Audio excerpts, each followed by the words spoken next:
All right, welcome, ladies and gentlemen, to another edition of the Global Reality. I'm your host, Josh Reeves. This is the Wednesday, November 30th, 2017, or 2016. We're not to 2017 yet, quite yet. I want to jump the gun on that one. I'm so bad with dates and everything.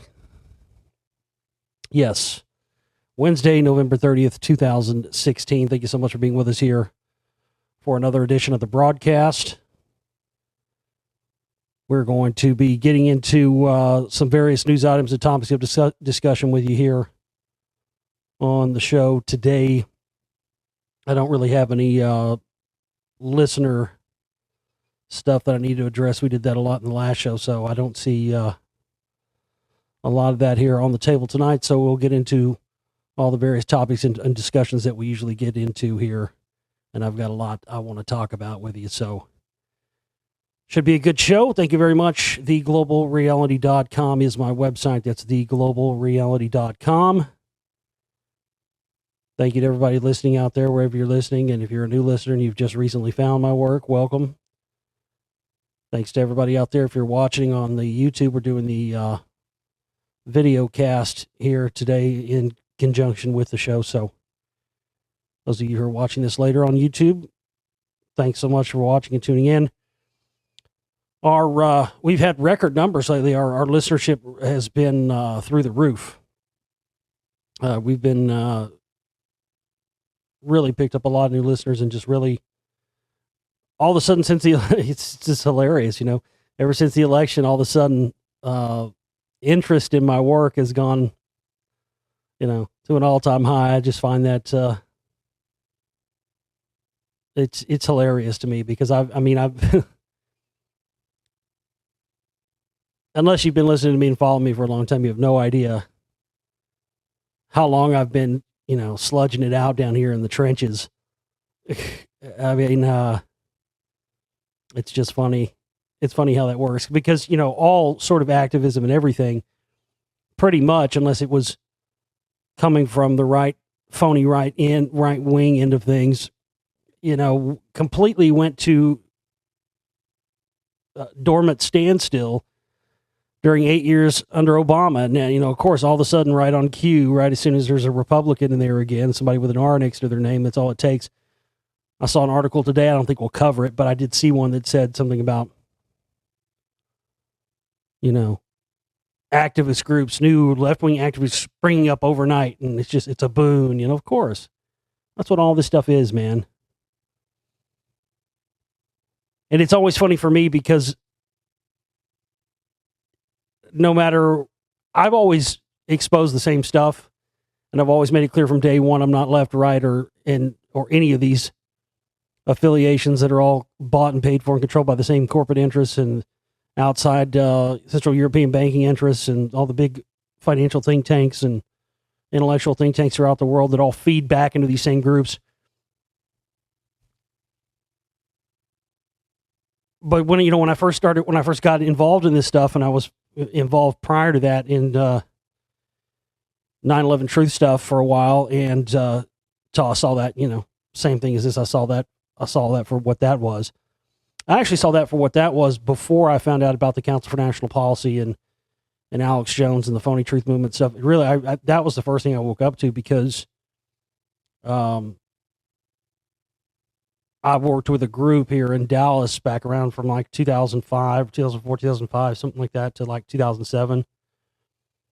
And that was like, there was no 9/11 truth movement in Dallas at that point at all. I mean, I was on the ground floor of creating that. And, but I saw, you know, I started seeing people who were just doing it for the money. And, you know, we had this event where we showed my film, and some of the other people in the group were like, oh, they were basically trying to extort money from me from the sales of my film, you know. I mean, I helped start this group. I named the group. They used, I think they're still around and still use the name. They used the name for years and years and years after I left it. And so, I mean, everybody knew I was the, you know, main catalyst behind that stuff. And all of a sudden they start, the other main guy who really like, so who started the meetup, he started the meetup group. I sort of started the grassroots effort to try and get 9/11 truth out in Dallas, and then we combined forces. That's what happened. And I ended up naming the meetup group not North Texans for 9/11 Truth. And essentially they wanted me to give a percentage of my film to them, to the group, you know, and I was like, no, I'm not going to do that. Why should I do that? I like, you know, you people didn't pay a cent for this film to be made, you know, but they were just, it was just a whole mess. And you just could see they had made all this cash off donations. So they had William Rodriguez there. And you could just see that people were not in it and doing it for the right reasons. But that was really the first indicator and first thing that I had that said, okay, you know, something's not right with this. But that's what happens, you know. But back in those times, you know, when Bush was in office and stuff, when I was doing that, so people would always consider and assume that I was a left winger. And then I started the show, and then after Obama was elected, and of course I'm going to be, you know, talking about him and saying things about him that need to be said and exposed. All of a sudden, I'm a right winger. I'm like, I made a film called The Secret Right, exposing the right, but all of a sudden I'm a right winger now. So of course that'll be switching back over. Now people will start assuming that people like me and others are now left wingers for exposing Trump and the rest of this stuff, when I've been here exposing him the whole time, even when, you know, the 8 years of Obama. So that's the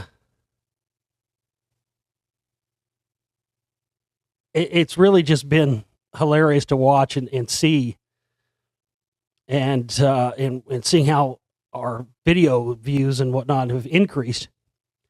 But as you might be able to tell from this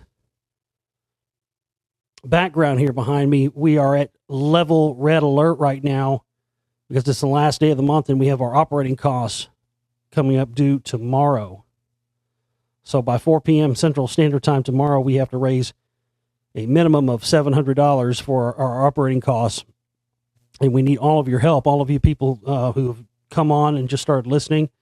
We don't have advertisers and sponsors, and we don't sell Jew gold and dick pills and all the rest of that stuff here. We don't sell snake oils.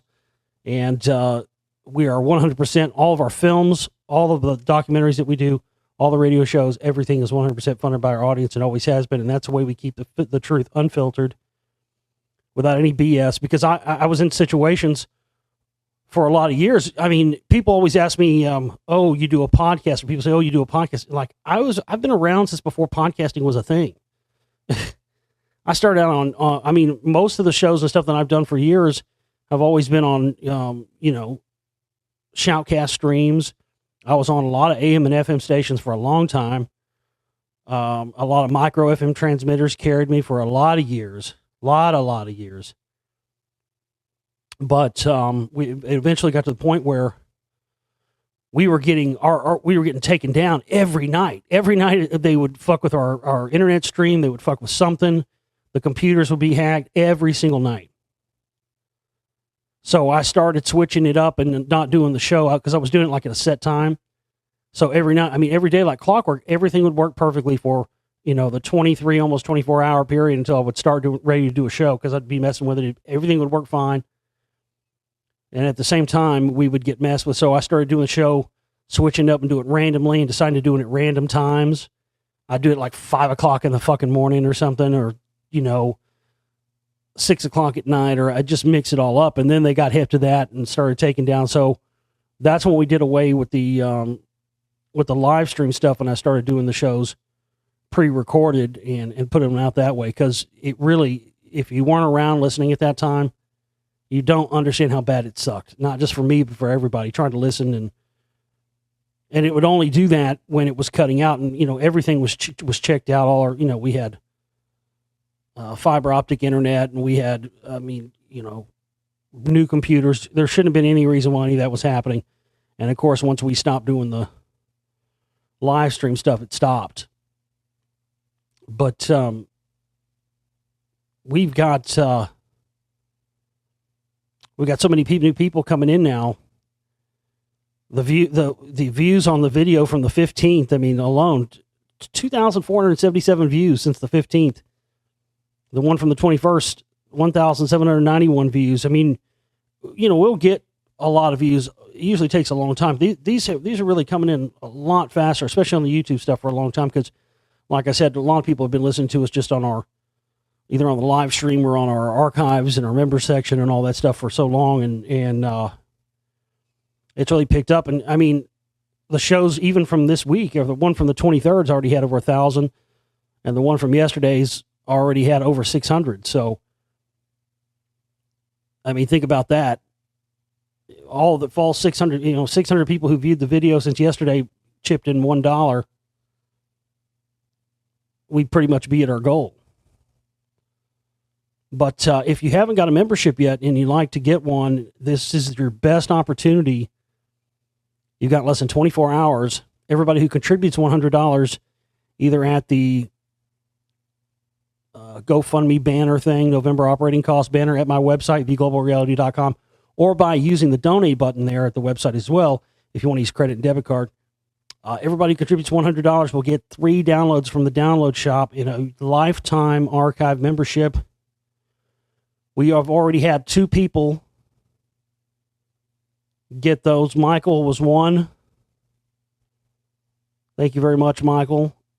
Putting your money where your mouth is. He said he would do it, and he did it.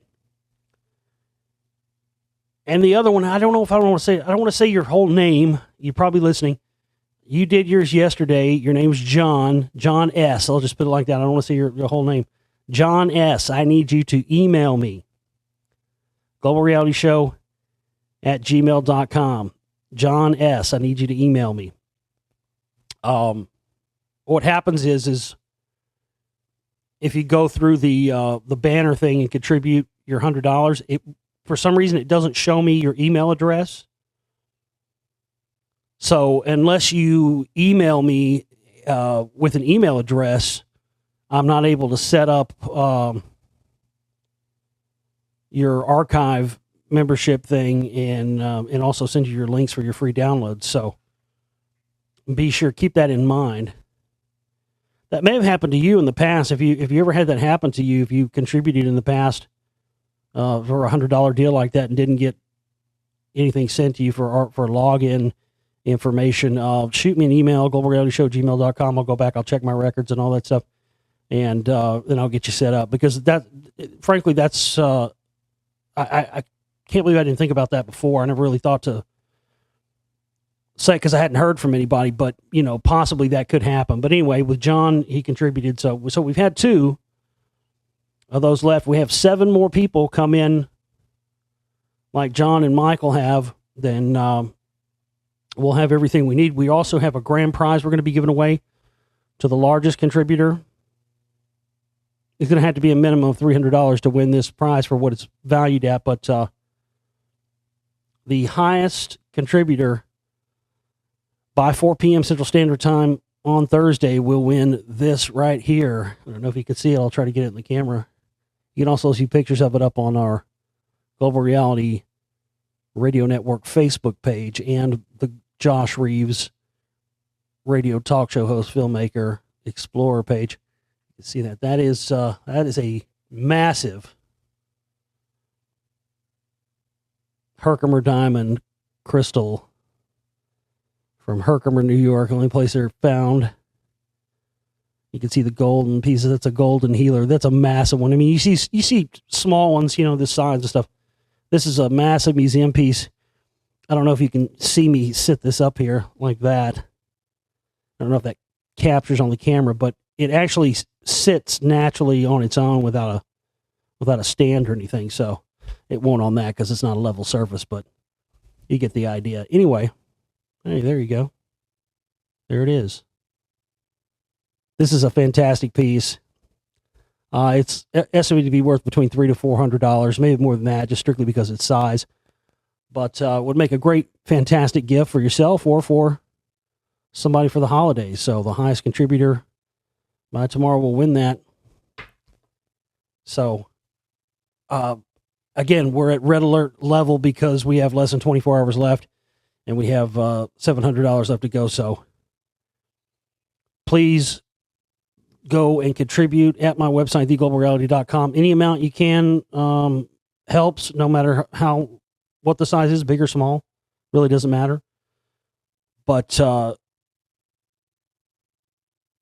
I'm very grateful for the fact that we've had an influx of new listeners lately and an influx of new interest in my work. And I'm grateful for that. I'm grateful for all the hosts who've had me on recently and everything as well. But with that influx of new listeners and followers and stuff, we also have to have an influx of new support and everything so that we can pay our minimum amount of operating costs every month to keep everything going here at the network and to keep things rolling and keep our research going as well. So if we don't get that amount by 4 p.m. tomorrow, then it's going to be an additional $75 we're going to have to raise by 4 p.m. the next day. And then if we don't have it after that, we're out of business permanently. So bear that in mind and go and contribute right now. Don't delay. We don't have any time left. We don't have time for people to hem-haw around and what's the word I'm looking for? I'm not going to say the word I was thinking. I don't know. We got a lot of crazy stories here today. A lot of crazy stuff. A lot of drug-related stories here. Anybody fan of drugs out there? I did a lot of drugs when I was younger. Boy, I tell you what. I did a lot of them. Not going to lie to you. But it was never just to get fucked up. I was never into pills or crank or crack or heroin or any of that stuff. But, psychedelics and weed and that kind of thing. But it was never just about getting fucked up for me, though. It was always I was on like a spiritual quest type thing back then. I'd read a lot of, just different stuff when I was younger. And so I had an interest in that sort of exploration stuff. I was doing it long before, all these people now. There's people out there who talk, I did DMT. They have this like smokable form of DMT now. It's not really full-blown DMT. To have the full-blown DMT experience, there's only 3 ways you can have a full, actual, real DMT experience. 1, be born. 2, die. 3, get in the injectable human-grade DMT taken directly from the pineal gland of human cadavers, which is what they did in this study that Dr. Rick Strassman wrote his book, DMT, the Spirit Molecule, about. That's the only way you can do it. But, I had my experiences with those things and did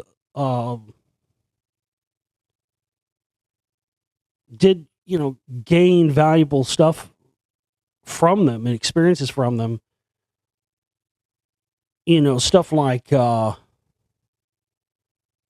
bad experiences from childhood and trauma and PTSD type stuff. And there's one of these stories here that we'll talk about later, kind of talk some about that.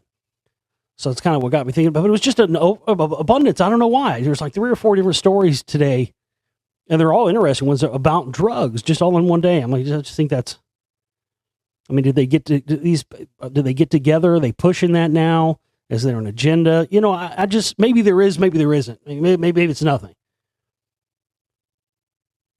But when I see those patterns, I like to at least mention them or point them out, because you just never, it's been my experience, you just never know what's going to connect. I've got stuff that I'm planning on having in in the Spellcasters Volume 2 that's going to connect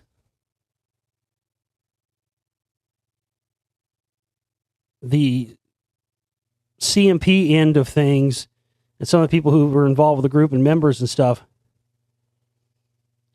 to, and some of these people, are involved in like the cocaine trafficking in the 80s and the Contras and all that stuff. In Mena, Arkansas, even on the left side, but all these guys were all working together. It was all CIA.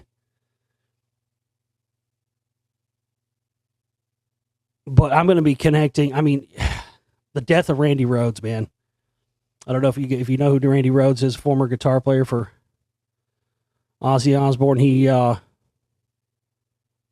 died in a plane crash that most people assume was an accident. That absolutely 100% beyond any shadow of a doubt was not an accident. And I've got evidence that connects it back to the CMP types. It's just, that's all I can say about it. But that's one of the things I'm going to be showing in that. There's several I've uncovered. And, at every turn, the same people show up, the Freemasons and the CIA. It's mind-blowing. But there are a lot. And I'm starting to lean towards a disproportionate amount. I don't want to say every single one, because I haven't got all that evidence yet. But it's leaning towards, I'm talking about maybe 95% even. It's I'm not joking, I'm not exaggerating. It is really starting to lean towards, folks, from my research and stuff I've done for the Spellcasters Volume 2, that a high amount, maybe 95%, maybe more, of a lot of famous celebrity deaths going back decades, going back to the 50s, maybe farther. I mean, from James Dean to Buddy Holly to Paul McCartney, Elvis, Jim Morrison, Jimi Hendrix. The list goes on and on. There's a large amount of evidence supporting the fact that a lot of these deaths were not overdoses, suicides, whatever else. And that these things were... There's just so many. There's so many I've come across. I hope I can pull all this together for this film, and I hope we can get the funding that we need to get it done and out. But there's just so many crazy ones. Ones of people you wouldn't even think of, like Jim Croce. Time the bottle and all that. It's so many cases I found where like people were... There's three of, I can tell you off the top of my head, but there's more than that. But there's three of, I can tell you off the top of my head, of people who were big-time acts, who were getting ready to leave big-time acts, who died right directly after, I guess, either telling their manager, telling whoever, or make it known to somebody their intentions to not be with the band anymore. Three off the top of my head, I can tell you beyond any shadow of a doubt: Jim Croce, Randy Rhoads, and Don Rich. Don Rich was the guitar player for Buck Owens. They were on Capitol Records, just like the Beatles and the Beach Boys and all that. All three of those cases, Don Rich, Randy Rhoads, and Jim Croce, all three of those cases shortly, within... Jim Croce was, I think, within... Here's what was crazy about the Jim Croce thing. Jim Croce died, and I think he died in a plane crash, or something like that. But he was starting to have big bad Leroy Brown, all these big hits. He was essentially tired of the life and being expected to write, because once you have a hit song, that's the double-edged sword. He never wanted to be a pop star or be on the, he wasn't looking for fame. He just was a songwriter. And then he had a hit. And then when that happens, the money people want more. And so, they just expect you to be this. Well, he didn't want that life. And there was, before he died in the plane crash, he sent a letter to his wife. And then he dies in the plane crash. And in the letter that arrived after his death, he's, telling his wife all in the letter. She's released this now.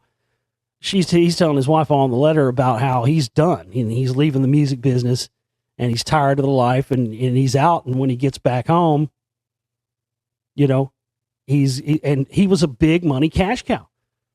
And when he died, they were able to make greatest hits collections. They were able to license his stuff out for movies. They still do. Even what was it, one of the X-Men movies that I think that came out, not the most recent one. I think it was not Apocalypse, but the one before that one.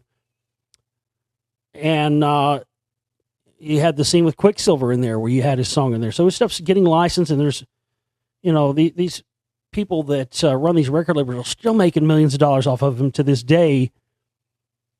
And he wouldn't have probably reached as legendary a status, probably would have been considered, somebody that had good songs, but would not have been considered in near the stature he is now because he died at such a young age. Randy Rhoads, the same thing. Randy Rhoads had told Ozzy and Sharon that he was done.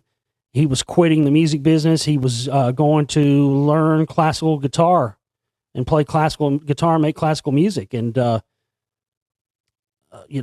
Sharon's connected to the mob and to serious high levels of power through her dad, Don Arden. Don Arden was called the Al Capone of rock for good reason. I mean, every cliche you can think about, gangster, mobster activity in the music business. I mean, this guy pretty much created. And Sharon has followed right in his footsteps, even though she started out trying to be the anti-him. She became him and even worse. But I mean, this guy, what I'm talking about, he ripped off all the bands. His two biggest bands that he had were ELO and Black Sabbath. That was his two big bands. So after Black Sabbath kicked Ozzy out and Sharon just, decided that she was going to take Ozzy on as a pet project and launch a solo career for him, which he was already working on. And, to prove to Daddy that she could do it. But, right before, like the night before the plane crash, it killed Randy Rhoads. Ozzy and Randy got into a fist fight, and he punched Randy, and Ozzy never brings it up. And I've seen a lot of clips and a lot of stuff with Ozzy. Every time Randy Rhoads gets brought up around Ozzy gets mega uncomfortable. Mega uncomfortable, the kind of uncomfortable that somebody that knows something they're not telling. I mean, look, the FAA, the chief FAA investigator told, I think it was Bob Daisley, the keyboard player, that was a keyboard player in the band, in Ozzy's band at that time. He's got pictures of the scene that he's never released, that he's indicated in interviews have stuff that in them that contradict the official story we've been told. And the chief FAA investigator told Bob Daisley on the scene, and I think it was Bob Daisley. It might have been Bob Daisley, or could have been the guy that was. It wasn't Tommy Aldridge yet. Tommy Aldridge wasn't playing with him. It was a different drummer at that time. Anyway, both of those guys have written books where they talk about some of this in it. Supposedly, but I haven't had a chance to read their books. But Lee Kerslake was the other guy I was trying to think of.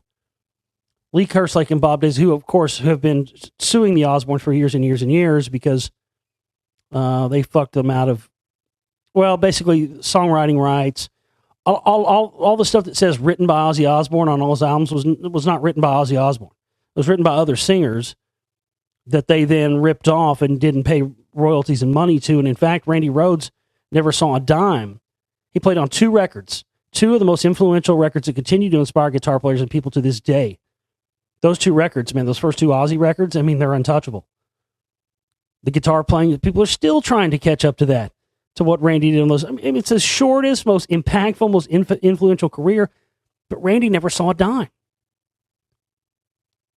He tells Sharon he's getting ready to leave. You know, they knew that was their cash cow. They knew that was their star going out the window. But because it took time for the royalty payment stuff, he hadn't even gotten his first royalty checks. And then they denied paying his mother, Dolores Rhoads, any of Randy's royalties or anything, even though they were the executors of his estate. So neither Randy Rhoads nor his family ever saw a single dime from any of that work that he did, and nobody ever talks about it. Nobody ever gets on, radio or music shows or anything, these music rags, Rolling Stone. Nobody ever fucking talks about it. Yet you can go and verify that as a fact and look it up in 2 seconds. And I think that the pilot, I'm not going to go into it all here. I'm not going to go into it. The third one, Don Rich with Buck Owens, which was another crazy one. That died in a motorcycle crash. It was right after he told Bucky he was leaving, but he was the star of the band, man. He sang all the high harmonies, played all the licks and stuff, did all the songwriting. And go look up, go to YouTube and just type in Don Rich guitar or Don Rich solo and listen to the way that he would meld those harmonies in with Buck Owens. It's just fantastic. And he wanted to go do a solo career. And Buck, who's supposedly 32nd degree Freemason, he was asked about it one time and got all freaked out and wouldn't talk about it anymore. Anyway, there's been a lot of people who were there around at the time talking about how Don Rich left the studio on his motorcycle and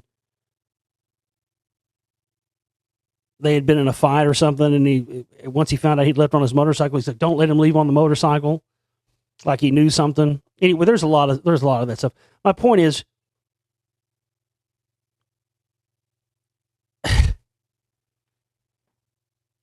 I mean, it's just insane what the level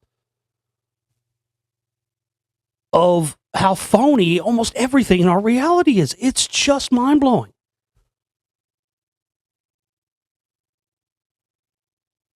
You can find a, key bono who benefits type situation in all these things. I mean, Kurt Cobain wouldn't even have to go there. That should be pretty crystal fucking clear to everybody what that is at this point. But there's still some of that people haven't put together yet that I've put together. So, I mean, it really is. It's mind blowing. I've uncovered some stuff you could do. I mean, I when I started uncovering this stuff, what I do is when I know I'm really hot onto something, because oftentimes I'll research or I'll have an idea about something. And I'll go, well, I wonder if this is true or whatever. And I'll look it up. And I'll find, stuff. Yeah, okay. Yeah, I was right. It is. It's a real thing. But then sometimes I'll get on something and I find all this data and research and I'm like, okay, all right. I found this much stuff. Somebody else out there's already put this together. I'll go look, start looking high and low. None.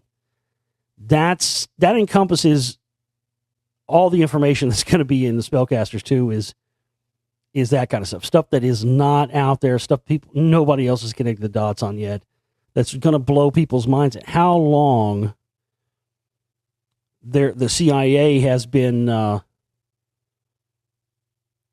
working in conjunction with these record labels that are then connected back to, the priest class and back to, it's just, the web just continues and continues.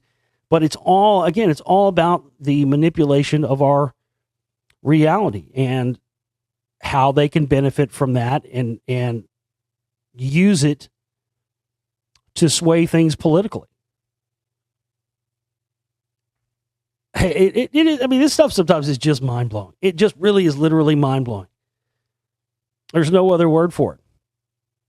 I never thought that my Spellcasters film would be as relevant and as important as it has now became.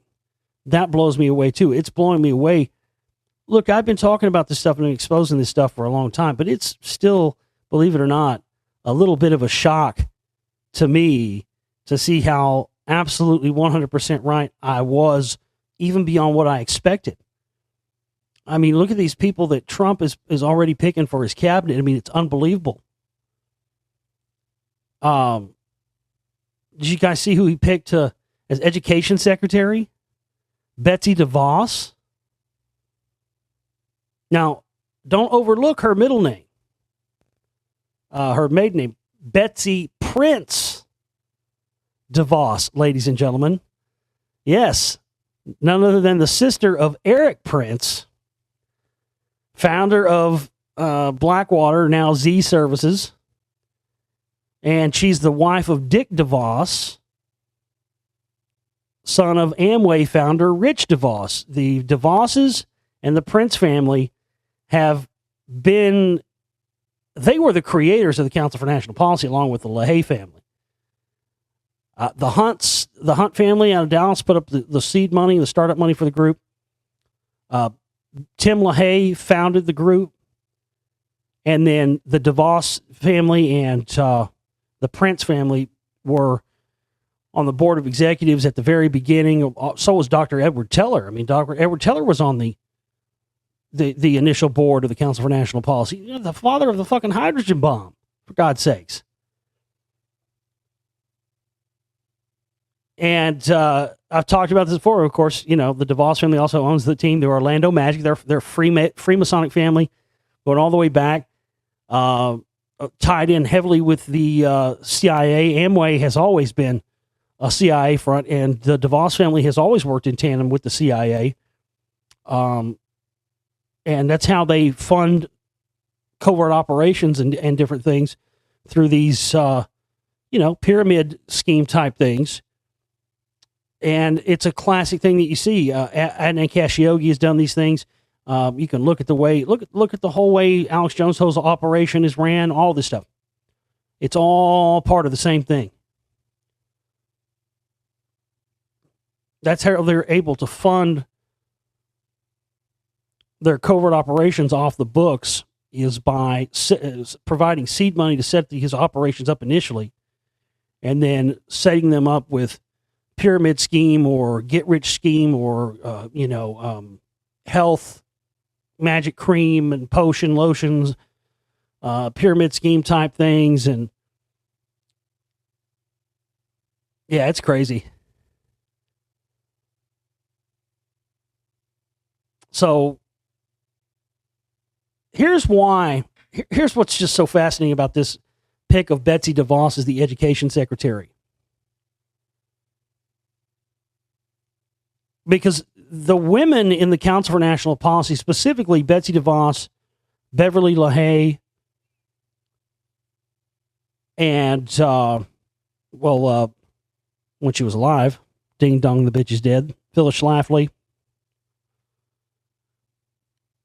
That was the whole education system reform thing. That's been their whole focus for many, many years. Those are the three I told you about, and I've told you about many times, that got the Scientology teachings into the public schools in California. That had the evolution teaching taken out, and you thought they would have them replaced with creationist teachings. No.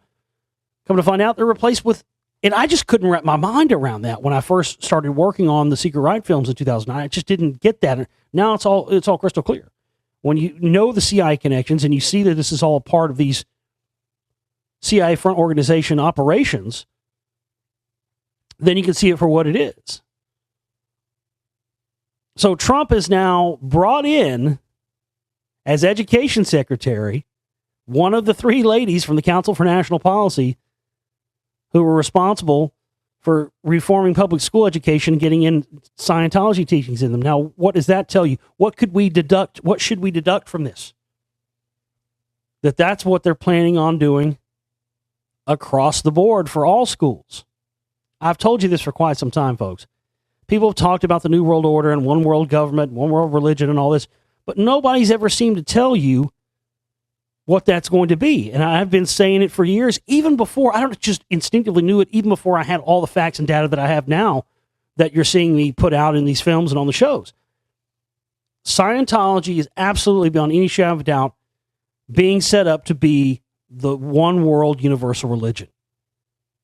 That is why they have been funding and in conjunction with the CIA behind so many of the so-called truthers and truth tellers for decades now. This is why they've been doing it. They're going to rationalize the Xenu stuff with the Anunnaki stuff, and then rationalize that with science and religion to get everybody across the board, across the planet, believing in one single unified thing as far as religion and science goes. And they're in Scientology, even in their fucking Super Bowl commercials and shit. I mean, it was such horse shit.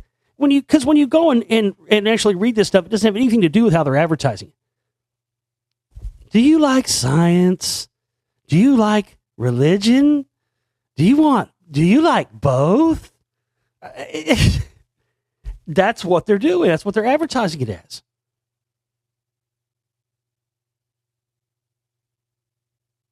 And then I see that Trump now has picked also for the Treasury Department. How do you say that guy's name? Mnuchin? Stephen Mnuchin. He's the guy, folks, that I talk about in the Spellcasters. He's the guy that, the little part about Trump is now separated from Scientology by 1 degree. That's him. He was the finance guy for the campaign. Trump is now appointing him to Secretary of the Treasury, folks. He's 1/3 of Rat Pack Entertainment, the company that funds Warner Brothers movies. His partners are director Brett Ratner and Aussie Scientologist James Packer. And those guys across the board have been connected to CIA front organizations. And right there in one fell swoop, he's bringing in the CMP, Betsy DeVos to lock down the education part, and he brings in the Scientology-affiliated billionaire. He's a billionaire, by the way. Scientology-affiliated billionaire who makes movies for Time Warner. And Donald Trump said he would stop the AT&T Time Warner merger. I bet Donald Trump does not say that anymore, ladies and gentlemen. How's that for a prediction? I bet he doesn't say that anymore, just like he backed away from the Clinton prosecution. I have a feeling now that his Treasury Secretary would stand to lose billions of dollars if that merger with AT&T and Time Warner doesn't go through. I bet that goes through now.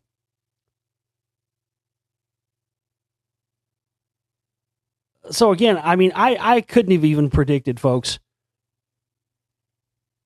how 100% exactly right I was. I just followed the information, followed where it led, and this is it. But my goodness, it really shows you the importance of this work.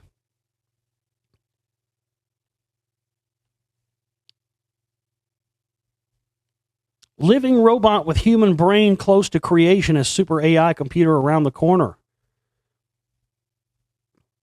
Well, this is the public stuff, of course. This is the publicly available stuff. The stuff they have is 10, 20 years ahead of what we know about. And they've had AI stuff, and they've had massive AI computers that can run entire wars autonomously since at least 2001. So I've been covering the transhumanist stuff, and we'll continue to cover that and the AI and the robot stuff. But at the end of the day, folks, once it's here, it's just going to be, they're not going to allow us to have it until they've used it and have something even better. So that's what we're getting. We're starting to see the consumer AI is what we're about to start to see the rise of.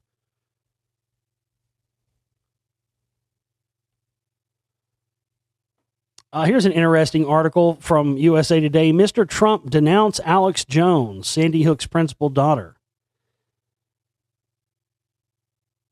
So apparently now Trump has taken some heat from his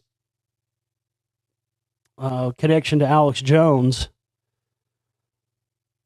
from a daughter of the Sandy Hook principal because of the Sandy Hook conspiracy stuff. I'll tell you.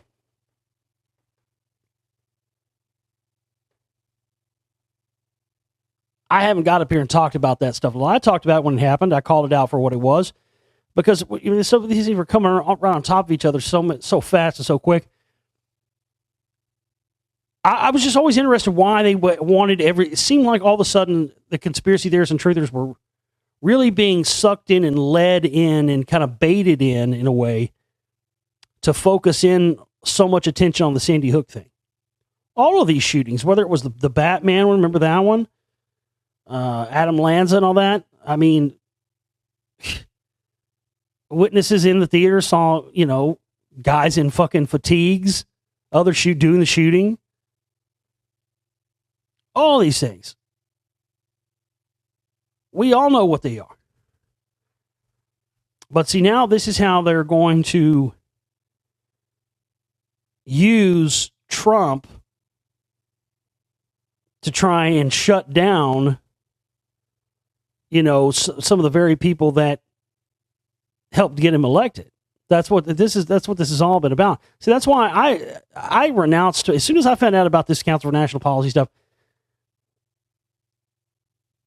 and really understood what it was. It took me about 2 years, but I think it was 2009. I can remember. I think it was 2008 or 2009. I think it might have been 2008.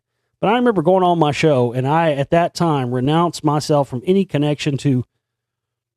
I'm not in the truth movement. I'm not a truther, conspiracy, whatever, whatever group you got and you consider me a part of, I don't consider myself a part of it. Let's just put that out there. I always have put that out there and always said that because I saw this coming from a mile away. And then I started hearing stories about, Ted Gunderson. And I heard he was a double agent and that he was working with the FBI to try to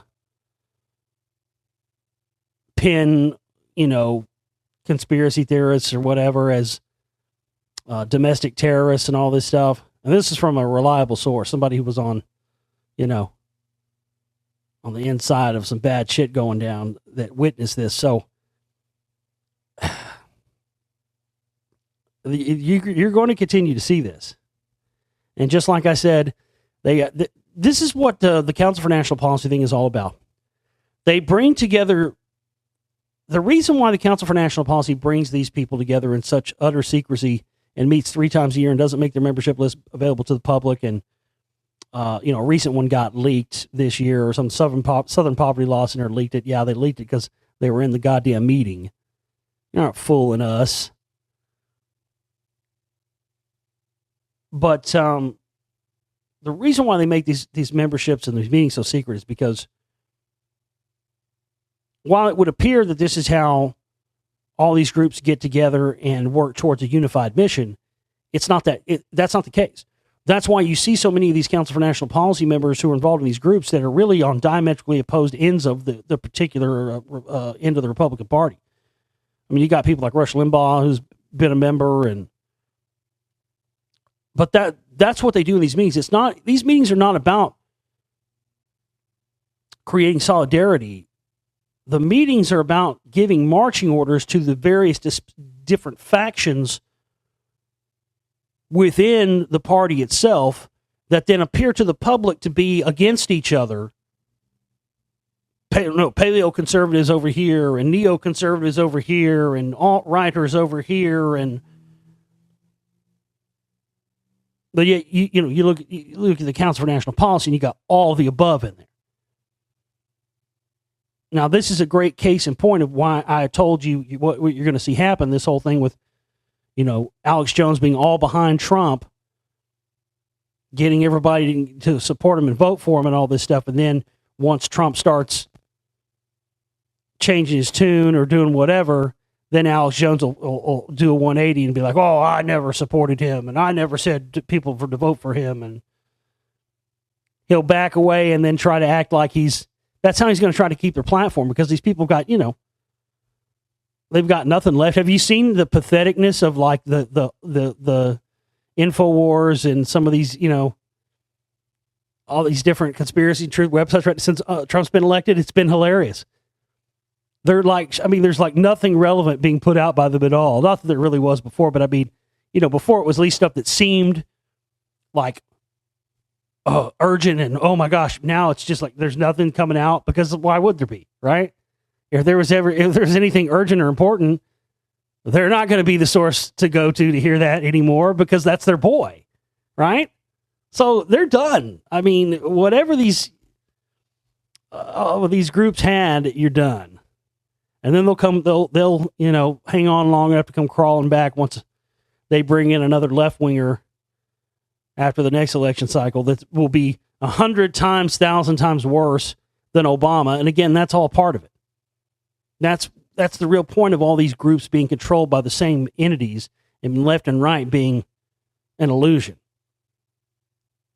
is because whatever one gets brought in for whatever particular side, that person is going to be used to justify bringing in somebody else that's even worse, and it just continues on and on perpetually.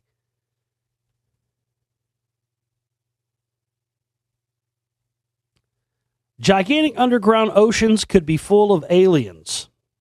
Yeah, that's where it's really at. Inner Earth. Fuck the flat Earth shit. The Inner Earth stuff is where it's at.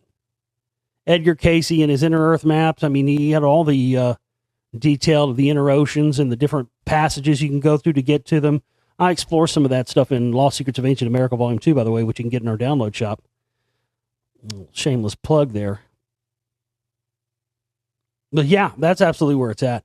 Edgar Casey, so many of the things that I for a long time thought the guy was full of shit. And then so many of the stuff that he talked about, like for instance, this right here, this ring, that ring you can see on my pinky there, it's that blue stone. That is this one here. That is Larimar. The Atlantean stone is what it's called. Edgar Casey predicted that a stone would be found, a blue stone, specifically a blue stone, that would never be found anywhere else on Earth, would be found somewhere in the Caribbean, and it would be a stone that was used by the Atlanteans. And yeah, I guess, 20, 30 years or so maybe after his death, Larimar was found in the Dominican Republic. It's very difficult to mine. Guys lose fingers trying to get the stuff out of there. It's a beautiful blue stone. It's fantastic. But yeah, so many of the things that he predicted like that have come true. But I was wondering when this was going to start to come out. Scientists have claimed that massive oceans are hidden up to 620 miles beneath the surface of the Earth. These mysterious bodies of water could even hold life forms so unusual that some scientists would regard them as aliens.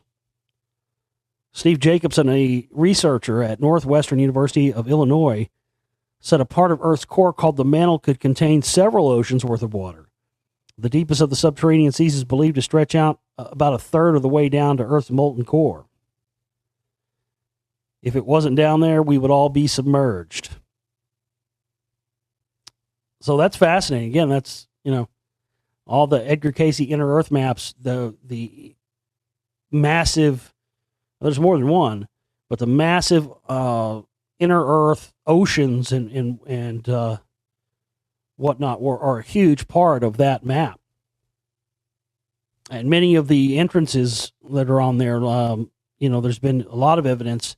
Like I went to Mammoth Cave in Kentucky. There's lots of evidence to support that being one of the entrances into inner Earth, as well as Mount Shasta in Oregon as well. So fascinating that they're finally starting to talk about that and put that out there into the general public. Haven't had a chance to watch Leah Remini's Scientology show yet. As soon as I do, I'll give you the full report. I've told you about her before, but I just thought it was, I remember reading her name on a list many, many years ago of like known CIA operatives in Hollywood. It was like a list. It was a long time ago. One of the ones I saw in there was Leah Remini. I remember laughing at that, going, Leah Remini, the fucking King of Queens chick? That was all, it was all anybody really, I guess, knew her for at that point. Like, the King of Queens chick, really? The King of Queens chick is a fucking CIA agent. Really? Okay. Didn't see it. And then over the past year or two, when I started to see this phony controlled demonization campaign against Scientology going on, literally overnight, I mean, just out of the blue. And then right as I'm watching this happen, I get contacted to be on a show to talk about Scientology. And I went, well, of course, I was right, 100%. Here we go. Because they want to try and demonize the current established leaders of it so they can put a new face on Scientology and publicly say, yes, all those things were true, but now it's fixed and we've got rid of all the bad elements and now we're ready to be the, one world religion, because all these events and things that haven't happened and played out yet, they're going to bring more of these revelations right in there. I mean, this is CIA, MK Ultra. This is psychological operations, all of this stuff right across the board, folks. And Leah Remini, it blew my mind when I first started. I heard she had a book. All of a sudden, first I heard, well, for the longest time, though, you understand that right up until the time that they started this phony controlled expose thing of demonization of Scientology, where they're not giving you any of the pertinent info or any of the reasons why you should really be concerned with, many of which you'll see in the spellcasters. Nothing about the mind control, nothing about black magic, none of that stuff. Leah Remini doesn't talk about that. None of these people talk about that. Because they're not going to discuss the real important stuff. They're only going to talk about the sensational stuff that seeks to demonize the current heads of Scientology, so that they can demonize that and then bring in a new regime, just like they do with the presidents and the presidential candidates. They tell you for 4 years or 8 years that these guys are the best choice, and then what do? They spend the last, right towards the tail end, demonizing them, so that they can justify bringing in whatever the next clown is they're going to bring in that's just going to continue business as usual. And they are moving Tom Cruise to be the head of Scientology. And I tell you what, I had a crazy dream. I don't know if I've ever talked about this. This was years before, long before I knew anything about the Scientology stuff. And I don't think I had even really talked about Scientology at all, even, because I just hadn't come to it yet. This was like 2008 or so, maybe. I don't think I'd really even talked about Scientology that much on the show, because I hadn't really gotten to that point in my research yet. I didn't really know much about it and didn't really see why it was relevant to this stuff, much in the same way that everybody else does out there, because that's exactly what they want you to not see. They don't want you to see how it's relevant. I would have never have thought, and everybody says the same thing to me, I'm the same way. I would have never connected Scientology to the Kennedy assassination. Never in a million years. But then you find out that Scientology was behind, the one movie, JFK, and then Jim Mars, that whole connection with that. And, the letters that L. Ron Hubbard, his handwriting, the letters from to Oswald to Hosty and FBI field office saying something was going to happen in Dallas. Handwriting analysis shows that the handwriting supposedly was Lee Harvey Oswald was actually L. Ron Hubbard. Again, but where are the conspiracy theorists and the rest of who people out there who've supposedly been exposing the Kennedy assassination for all these years? Where are those people exposing this? Again, that's why. This is all a part of the deception. It's been ongoing. And as soon as I saw Leah Remini coming out, all of a sudden she was but she was really a like hardcore Scientologist. Next thing you know, she quits. Next thing you know, she writes a book. Next thing you know, she's got a TV show. Boom, boom, boom, boom, boom. Yeah, in any of the stuff that she's put out yet, none of this stuff has revealed any of the stuff that you'll see in my film, The Spellcasters, about the real reasons why you should be concerned about Scientology and their connections to mind control, to the CIA, and those connections then to people like Alex Jones and Donald Trump and the rest of it. Hunter S. Thompson's widow plans to clone and sell his marijuana stash. I liked Hunter S. Thompson when I was young, but I don't know. The whole stuff about him supposedly filming the, child murder shit at Bohemian Grove, just doesn't sit well with me. Because I knew from the very beginning, that Hunter was suicided. The evidence was there from the very beginning. I just didn't know why. I remember the day he died and remember him being upset about it. I just had the gut feeling that, he was suicided, and I didn't know why. And then I subsequently heard the stuff that, he said like just days after 9/11 about, basically calling it out for what it was even then. Almost like he had a, inside source on it. And then the stuff too with the Bohemian Grove stuff. Was it Paul Bonacci? Paul Bonacci ID'd him at the Grove when this kid that was abducted, the same time Johnny Gosch was abducted, was gang raped and had his head blown off on video. So, yeah, man, I mean, so they're going to clone Hunter S. Thompson's weed and put it out there. Well, considering he died in 2003 or 2004, whenever it was, and weed was not as good then as it is now, maybe it'll be good, maybe it isn't. Loretta Lynn reveals she tried marijuana for the first time at 84. At 84 years old, so Loretta Lynn, huh? Loretta Lynn's smoking it up. I highly doubt this is the first time she's hit it. She said it hit me right in the chest.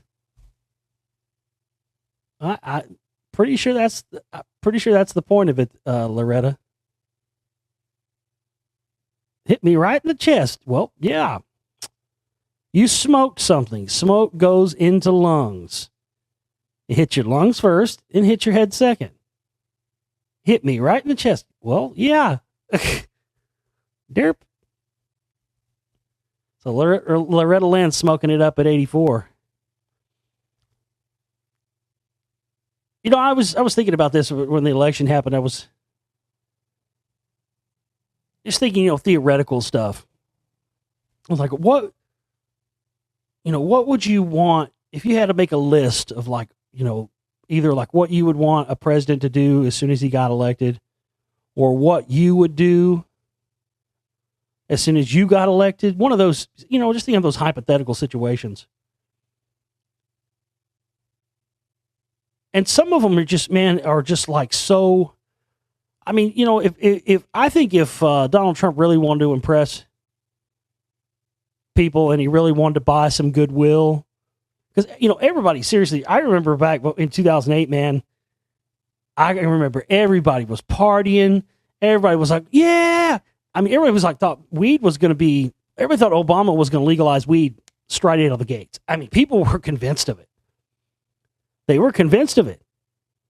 And of course, it didn't happen. And Obama made it clear very quickly he wasn't. But for some reason, leading up to the election, everybody, it was just an accepted fact. Everybody just assumed and believed, and they put that. I think that's what got him elected. I believe that's 100% what got him elected the first time, was that people really believed that he was going to legalize marijuana. They really did. And of course, another one of Trump's winners that he's brought in, Sessions, Mr. Anti-Marijuana himself, look, if Trump really wanted to buy some goodwill and he really wanted to bring left and right together and he really wanted to, the first fucking thing he'd do when he went into office is not only decriminalize and have full blanketization nationwide across the board for marijuana, he should also release all nonviolent drug offenders currently incarcerated, and all nonviolent drug offenders who have records or arrest on the records on their permanent records should all have those. Everyone nationwide should have those stripped from their. That would be the first fucking thing. If somebody was really wanted to be a real president, that should be the first thing, because everybody knows the war on fucking drugs was a fucking government created operation by the CIA to bring more drugs in and allow them to have the monopoly and the control over it. That's what it was all about. He'd release all the fucking Kennedy documents, all the 9/11 documents, all the area, there's just a whole laundry list of things. And to me, it's like when you see those things not happening, that's when you should realize, look, if these guys really gave a shit, I think there's a few things like that anybody who really was truly for the people would do just straight out of the gates. And of course, look at these cabinet picks. Look how fast people are talking about, look how fast he's made these picks. Folks, these picks were already there and set in stone for a long, long time. This isn't just happening overnight. They've been planning this for a very long time. These people have just been waiting their turn for this all to play out and for the time to be here. And meanwhile, all the sheep out there think that it's all real, and they elected him, and it's all just horseshit. Well, folks, again, we are flat out of time. We are at level alert red, and we need everybody to contribute so we can get our operating costs covered and keep the ship afloat. If we don't, it's going to be game over. So go to my website, theglobalreality.com, make your contribution, get in on our lifetime archive deal and 3 free downloads for a $100 contribution, and also getting in the running to win this, one more time, awesome Herkimer Diamond Crystal, massive museum specimen, cabinet quality specimen. Highest contributor to that operating cost no later than 4 p.m. Central Standard Time tomorrow will win that. My name's Josh Reeves. We'll see you next time. Take care.